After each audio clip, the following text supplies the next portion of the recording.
Hello guys, नमस्कार। Welcome to back Saroj foodie channel में। Saroj foodie channel में आप सभी का स्वागत है। तो दोस्तों, आप लोग कैसे हैं? आशा करता हूँ आप लोग अच्छे और स्वस्थ होंगे। आज मैं खाने वाला हूँ, देख लीजिए, राइस है, प्लेन राइस है, और ये स्मॉल फिश करी है, और ये चिंगड़ी चिंगड़ी मछली बोलते हैं, दाल है, ऑनियन और पापड़ है। और खाने के बाद में ये संतरे को रखा हूँ, फ्रूट्स आप देख सकते हैं। तो गाइस, खाना चालू करते हैं। अगर मेरे चैनल को सब्सक्राइब नहीं किए हैं तो प्लीज़ सब्सक्राइब करिए, और ये वीडियो देखने के बाद अगर अच्छा लगा तो लाइक ज़रूर करिएगा। तो खाना स्टार्ट करते हैं।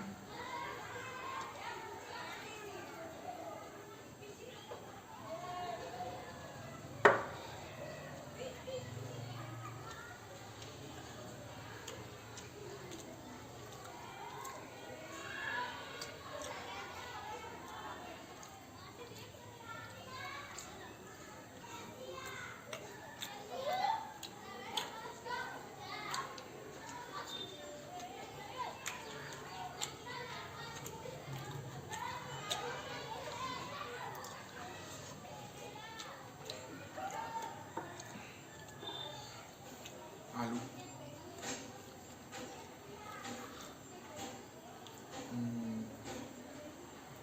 स्मॉल मछली देखते हैं कैसा है।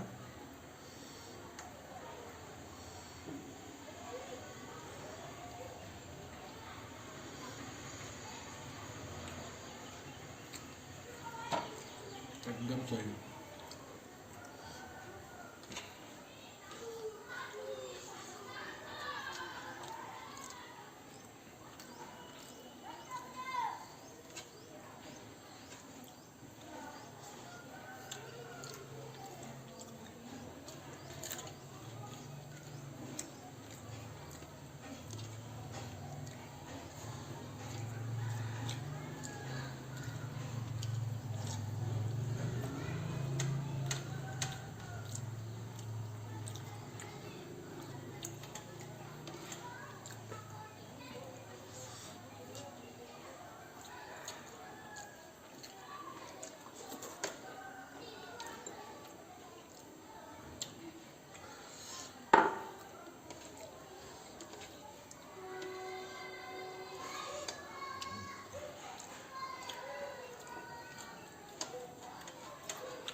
तो गाइस फाइनली मैं खाना ख़त्म कर चुका हूँ खाना। सो प्लीज़ मेरे चैनल को अगर सब्सक्राइब नहीं किया तो प्लीज़ सब्सक्राइब कर दीजिए, बेल आइकन भी दबा दीजिएगा और मेरे वीडियो अगर अच्छा लगे तो लाइक ज़रूर करिएगा। If you like this video then please subscribe, like, share, comment in my YouTube channel. Bye bye.